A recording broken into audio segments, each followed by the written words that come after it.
Hi, welcome to another Kitchen Conversations. My name is Elizabeth Espy and I am a realtor here in sunny Buckeye, Arizona. Today we're going to kick off the first part of a three-part series designed really for a couple of different groups of people, primarily those who are first-time home buyers, those who have not purchased a home maybe in many, many years, and then that third group of people who kind of thinks, I'm not sure if I'm able to buy a home. I'm not sure if that's me, but I'm kind of interested.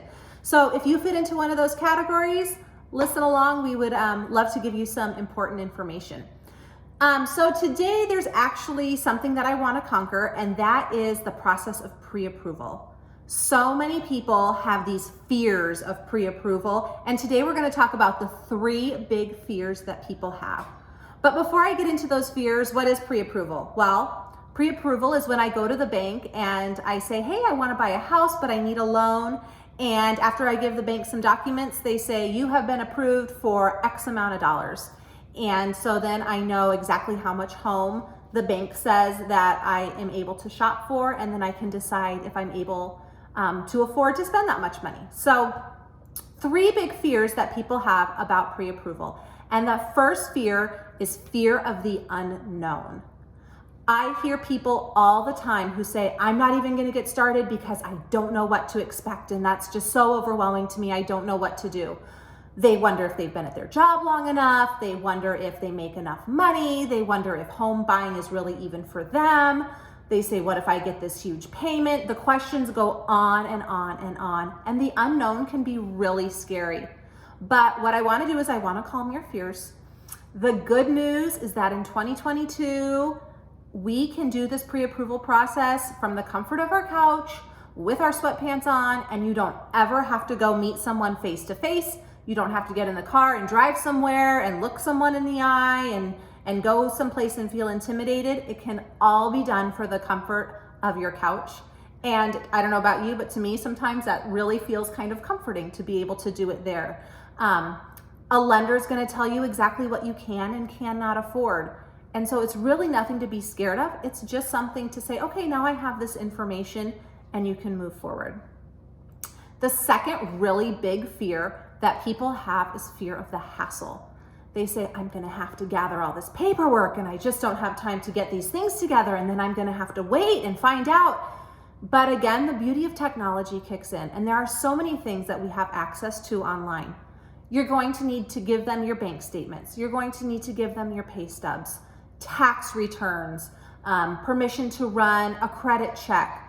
So these different things you're going to need to provide to the lender. But again, you gather it up, give yourself some time and say, okay, this week I'm going to work to gather this document, and next week I'm going to work to gather that document. Set some little goals for yourself, and then again, you just email it all to the lender. And it's really not a long process. The lender can usually get back to you in 2 to 3 days and say, hey, this is how much you are pre-approved for. So the hassle is something that can go away because we can take care of it, again, all from home, and you just set little schedules for yourself. The third and final fear that I've noticed a lot is the fear of rejection. So many people won't apply because they say, I know that especially in today's market, I'm going to be told no. There's no way that I would ever qualify for these loans, and it's just too embarrassing. I don't want to be rejected. There are so many programs out there for people that will help you with down payment assistance. Some loans where you don't even need a down payment. Depending on your job, you can qualify for different things. And so what I say is you just don't know unless you ask.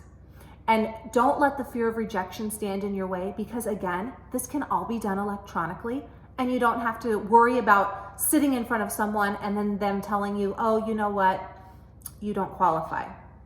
Now, let's say that they do say you don't qualify and you're feeling kind of crushed.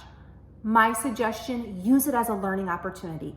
Okay, now I know that I need to pay down some debt, or now I know that I need to stay at my job a little bit longer. The bank is not going to loan you money that they don't think that they're going to be able to get back. They learned that lesson during the recession, and so they're only going to give you what they trust that they'll get back. So use that as a learning opportunity. But they say yes, and they say, hey, you are pre-approved. Now what that does is that opens some doors for you, and you know, okay, I can make this much. The bank is saying I can have a payment that is this big. Do I want to spend that much money? You get to make some decisions. The ball's in your court. And then the fun part begins when you get to actually go out and look at those houses and speak with different people to find out really what's the best fit for you and your family. So I hope that some of your fears have been alleviated. The fear of the unknown, the fear of the hassle, the fear of the rejection. I hope those are all wiped off of your plate. Thanks so much for joining in. I can't wait to talk to you next time when we do part 2. Have a great day.